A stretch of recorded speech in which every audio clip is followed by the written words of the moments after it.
¿Cómo están? Muy buenas noches. Soy Julio Patán. Normalmente estaría aquí Leo Zuckerman, pero está descansando. Buenas noches, pues. Vamos a empezar con el tema de esta semana, y no solo de esta semana. El aumento de los índices de la violencia, la respuesta del gobierno de Andrés Manuel López Obrador ante el trimestre más violento de un presidente en los últimos sexenios. Y mesa de lujo, desde luego, Denise Dresser, querida Denise. Hola, qué gusto verte. Igualmente, qué gusto que estés de conductor. Nada más una semana haciendo turnos distintos. Bienvenido. Pablo Macluf. Querido Julio. Gracias. Don Mario, ¿cómo está usted? ¿Qué tal, Julio? Qué gusto verlos. verte. A ver, yo empecé a ver en Twitter que crecían, digamos, para los que no sabemos de números, los números de la violencia, y gente que decía que esos números que crecían en realidad estaban bajando. ¿Tú qué dices, Denise? A mí me parece que hay que centrar la atención en lo que verdaderamente importa y no estar haciendo un debate sobre cómo se presentan los números, porque los defensores del presidente dicen que la violencia ha descendido. Él mismo lo dijo, confrontado por Jorge Ramos la semana pasada. Los críticos dicen que se están subregistrando las cifras. No hemos llegado a un consenso sobre cómo medir los homicidios. Hay cifras que provee el Secretariado Ejecutivo de la Secretaría de Seguridad Pública. Hay otras cifras provistas por otras fuentes y me parece que la disputa tendría que centrarse más bien en, bueno, primero, cómo logramos un consenso en torno a cómo medir, y segundo, ¿qué vamos a hacer? Porque lo evidenciado en Minatitlán es que el presidente ofreció la reducción de la violencia en el corto plazo. Y es evidente que no va a poder cumplir. Creo que no debió haberlo ofrecido. Este gobierno enfrenta una violencia heredada, producto de estrategias fallidas de dos gobiernos anteriores: Calderón por haber enviado al ejército a las calles, Enrique Peña Nieto por haber proseguido con esa estrategia y por haber descuidado la formación policial. Entonces, Minatitlán es un microcosmos de lo que no hemos hecho, lo que no hemos logrado enfrentar y lo que ha salido mal, y difícilmente se ve una reducción de la violencia en el corto plazo. Creo que el presidente se equivoca al decir que en 6 meses veremos una reducción en las cifras.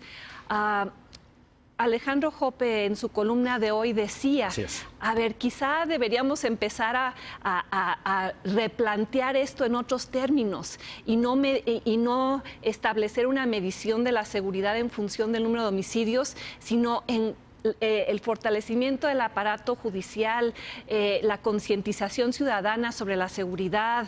En fin, lo que sí es cierto es que las cifras no han cambiado dramáticamente desde que el presidente llegó al poder, y no habría manera de que cambiaran. Las estrategias que él está planteando de combate a esto tienen que ver con una mancuerna: la Guardia Nacional y atender las causas estructurales de la violencia vía los programas sociales que le arrebaten la base criminal, la base social, al crimen. La Guardia Nacional va a tomar meses en entrenarse, formarse, desplegarse, si es que nos va bien.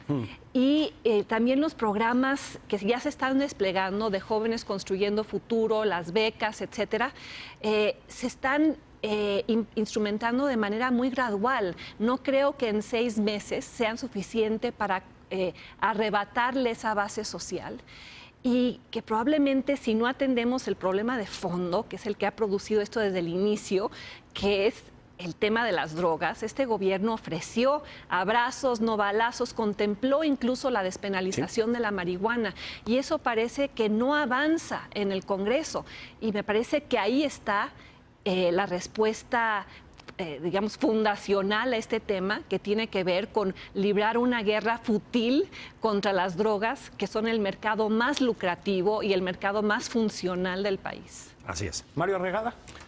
Julio, Denise, es un tema que a mí en lo personal me importa mucho. Le he dedicado mucho tiempo a pensarlo, trabajo, en fin. Entonces, Prefiero ubicarme en lo que importa, como dice Denise, no necesariamente hablar de, también como dice Denise, las reacciones del presidente, si el tuit, si no, sin sensibilidad, ¿no? Yo, la verdad, solo, no vi las mañaneras, solo vi una mañanera en el Museo Naval de Veracruz y la verdad no me pareció tan mal. O sea, en general, digo, no comparto algunos de los diagnósticos y las estrategias, pero dijo lo que sí iba a hacer, lo de su guardia, lo de estar diario, recibir su reporte, que aunque no se crea en muchas experiencias internacionales, que diario le lleven a la autoridad máxima un reporte, sus 188 subregiones. En fin, ideas que yo con Eduardo Guerrero comparto que sí podrían hacer una pequeña diferencia, pero eso no es tanto lo que me importa el día de hoy, dada la tragedia que hubo con estas familias que estaban reunidas ahí en Minatitlán, que es mi pésame a todos ellos. Que te interrumpa, Mario, pero quisiera que en la mesa retomáramos la dimensión humana. O sea, a mí me gustaría enviar un mensaje de apoyo, de solidaridad a las víctimas de quienes están padeciendo esto, porque hacemos un análisis desapasionado y todos los días están muriendo mexicanos. Esta es una de tantas masacres y va a volver a ocurrir, pero hay que entonces pensar de qué trata esta violencia. A mí sí me interesa muchísimo lo de las cifras y también me interesa la respuesta del presidente. Porque en una lógica de posverdad y demagogia, las cifras son la joya de la corona. Y si se subreportan hay que denunciarlo y hay que librar esa batalla, perdón, pero un presidente como López Obrador puede inventar y retorcer y subreportar y prometer, pero los niños siguen muriendo, ¿no? Entonces no hay que dejar que se cuente esa historia. Para mí es una lucha de narrativas, es una batalla orwelliana por el lenguaje, donde no se le puede permitir al poder cantar una realidad alternativa. Y a mí lo que me preocupa es que yo he estudiado también bastante a la demagogia y a medida que el principio de realidad se impone, a menudo los demagogos intensifican esa demagogia. Yo creo que lo que Entonces, importa no es... esa es una cosa, permíteme, no termino y... la realidad, la respuesta del presidente es muy guardia. importante, Mario, porque aquí tú vienes a normalizar al régimen un poco, a decir, bueno, pues sí, estás diciendo, no importa el liderazgo de López Obrador, la respuesta. A mí me parece que sí, porque si de lo que se trata es de humanizar, como dice Denise... de que el presidente espérame tantito, déjame terminar rápido. Que su plan funcione para la gente que lo necesita. Si lo que importa es humanizar, es importantísimo unir al país. Y esto no lo hizo López Obrador. A mí, ¿saben a quién me recordó López Obrador en esto? A Trump con el huracán de Puerto Rico. Una respuesta que divide, que no une, falta de liderazgo. Yo no concuerdo con la respuesta y me parece importantísimo denunciarla. Necesitamos un presidente que asuma y que sea líder. ¿Quieres hablar primero o yo? Adelante. Ok, gracias. La comparación con Trump no solo es absurda en este caso por miles de razones, incluyendo porque parte de lo que dijo el presidente es que tiene una gran batería de políticas sociales que creo que hay que ajustar, y ahorita podemos entrar a eso, cosa que no existía en el discurso para nada. Número dos, el hecho de que el presidente vaya a estar el viernes en Minatitlán, tampoco lo hace Trump. El hecho de que esté apostando como la mitad de su prestigio político y de su capital en hacer un proyecto reajustado de seguridad que lo repensó. ¿No te pareció displicente la respuesta? ¿No te pareció displicente? Si ves las varias conferencias, no, pero realmente creo que eso no tenemos que hablar de eso. Yo lo que quiero hablar realmente es no caer en como hacer de esto hablar del presidente. No, lo que hay que hablar es de la violencia y de las masacres y por qué ocurren y por qué están volviendo a ocurrir. De eso quiero hablar. ¿Puedo hablar de eso? Por favor, hablemos de eso. ¿Sabes cómo? Sí, a eso me refería cuando no es que esté sugiriendo, Pablo, que no reportemos bien lo que está sucediendo. Pero no me gustó la reacción de algunos analistas que se centraron exclusivamente en la batalla por las cifras. Creo que estamos, al obsesionarnos con eso, estamos viendo el árbol y no el bosque.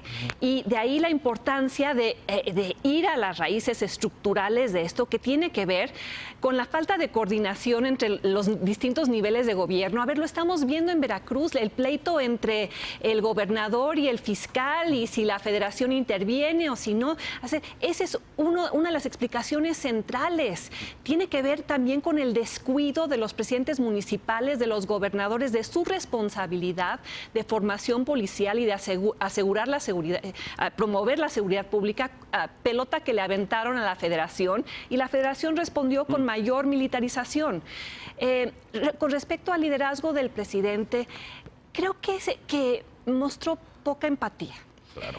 Creo que podría haber respondido de mejor manera. O sea, el domingo el primer tuit de la mañana fue una cosa que a mi juicio sí fue bastante divisoria, que fue regresar al discurso de los conservadores, los sepulcros blanqueados. Por la noche pone un video celebrando la algabaría en Veracruz y solo hasta la mañana siguiente en la mañanera creo que da una respuesta más sensible, más empática, aún insistiendo en el tema de los conservadores. Creo que a mí sí me hubiera gustado ver que llamara al país a la unidad, que mostrara un gesto de emoción, de acercamiento con las víctimas de los familiares. Ese es una... Creo que es algo que mi respuesta para ustedes de López Obrador. Me toca. Sí.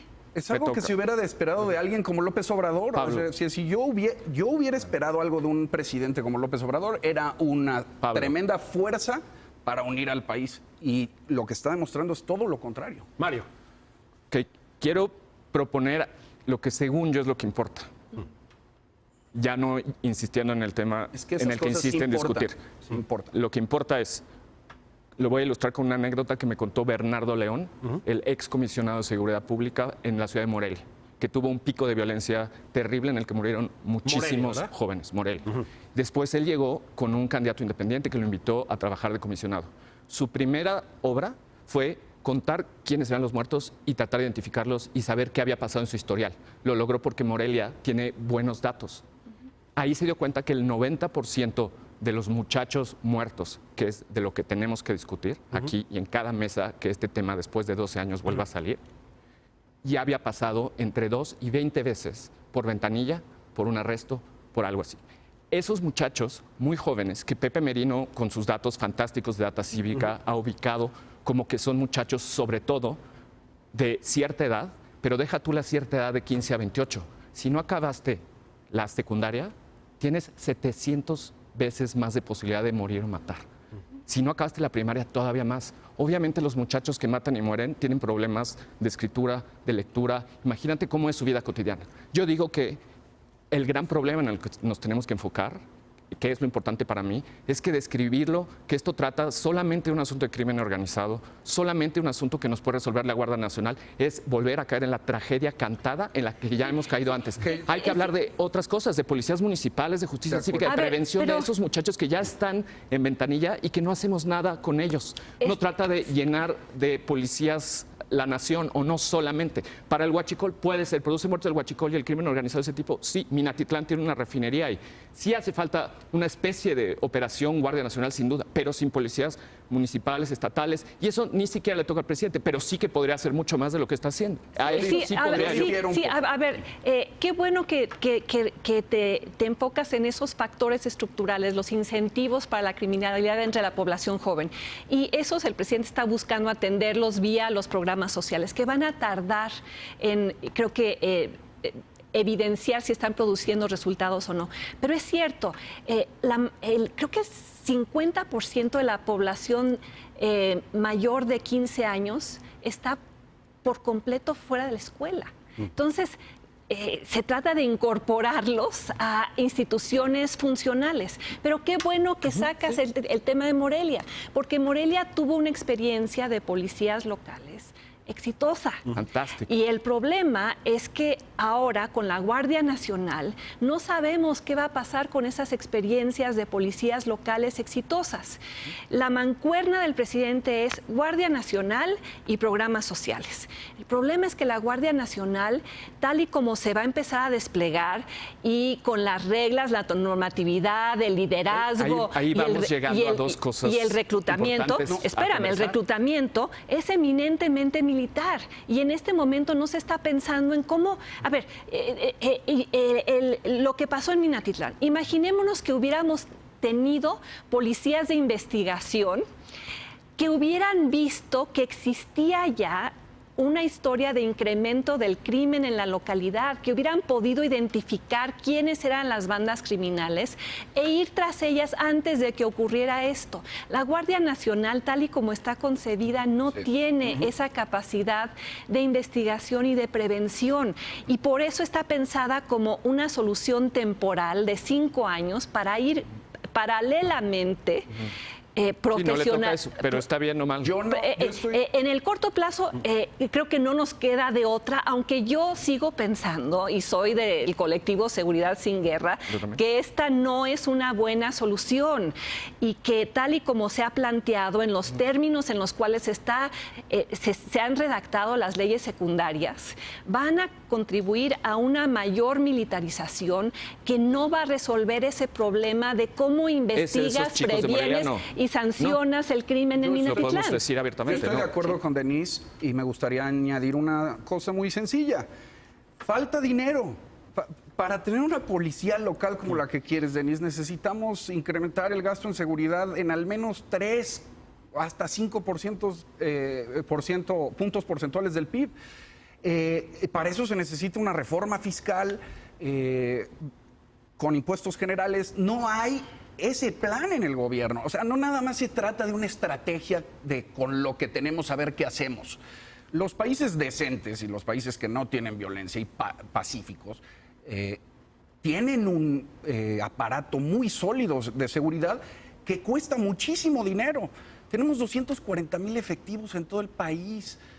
Ahora, regresando a Mario, no hay un solo estudio que yo conozca que demuestre la correlación entre pobreza, programas sociales, falta de atención con criminalidad. Ninguno que yo conozca. Concuerdo contigo que se deben de atender, pero regresando un poco al artículo de OPE de hoy que decía Denise, apenas el 8% de los identificados en los programas sociales de López Obrador representan al universo de jóvenes que están en potencial peligro, ¿no? Entonces, a mí me parece que no basta con los programas sociales. Y además, una cosa muy importante, y con esto termino. El mejor estudio que yo conozco sobre que liga los homicidios al crimen organizado lo hace David Shirk, de la Universidad de San Diego, que dice que solo entre el 25 y el 40% de la violencia homicida en México es directamente atribuible al crimen organizado. Eso quiere decir que entre el 60 y el 75% del pueblo bueno y sabio se mata. Se mata en riñas y se mata en violencia intrafamiliar y se mata en bares. Es decir, no solo es eso, ¿no? Es muy importante decirlo. Déjenme poner un tema que en cierto sentido sacaste tú a colación, yo creo que muy pertinentemente, vía Pepe Merino, que es el de la educación. O sea, creo que ahí sí hay como vasos comunicantes bastante claros. No hay una desatención gravísima a ese rubro en esta administración. Creo que ahí hay más allá del presidente, etcétera, creo que hay un punto flaco grave, ¿no? Entonces, guardia y programas sociales es lo que dice el presidente, que es parte de fundamental de su estrategia. Okay. Programas sociales, no todos los programas sociales disuaden la violencia. Exacto. Es verdad, estamos de acuerdo. Las becas para educación, si no llegan al muchacho que necesita, que está vulnerable, entonces no va a servir. Lo mismo que la beca para el trabajo de las juventudes construyendo el futuro. Yo hasta donde he visto, y deseo que así sea, que no sea mentira, que sea verdad, es que tienen propuestos, y ahorita no está, pero lo tienen planeado para después, hacer ejercicios pilotos que se enfoquen en poblaciones aún más vulnerables, porque así como está ocurriendo ahorita no. Entonces, bueno, espero que por lo menos haya la conciencia de eso, pero aceptado, o sea, los programas sociales no necesariamente reducen la violencia si no están bien focalizados. La segunda es, tampoco toda la justicia disuade los homicidios, ni tampoco todo el uso de la fuerza disuade los homicidios. Con el uso de la fuerza me refiero, justo, la Guardia Nacional puede proteger con sus 100,000 elementos planeados los tubos del Huachicol, algo en los puertos, las carreteras y algunos territorios donde sí de plano, en Tamaulipas, está muy difícil. Eso va a reducir sustancialmente el número de homicidios No, yo creo que marginalmente, porque el grueso de los homicidios está hecho de, en parte, lo que tú describes, de estas riñas interpersonales, pero también de los muchachos vulnerables en situaciones de bandas de barrio o de pequeño crimen, de pequeña extorsión, que son en realidad ejércitos de pobres que están lejos. No debemos llamarles criminales organizados, no criminalizarlos a esa gran mayoría y tener una estrategia en la cual, si la Guardia no, y yo he oído al secretario Durazo, también espero que sea verdad, tiene un plan para las ciudades, incorporar de alguna manera a las policías municipales. Por lo menos sé que el secretario está haciendo un nuevo modelo de policía municipal y de proximidad que realmente espero, porque sin eso no hay nada. A ver, espero que sea cierto, porque el presidente en su conferencia mañanera el lunes dijo que la razón detrás de la inseguridad era porque el ejército no había tenido la capacidad constitucional de encargarse de la seguridad pública. En el discurso no está haciendo un énfasis en la construcción de policías. Y a eso va el punto que tú dices. A ver, ¿por qué tantos mueren en riñas? ¿Y por qué la violencia se ha vuelto el recurso de primera instancia? Y los homicidios aumentan, pues porque prevalece la impunidad.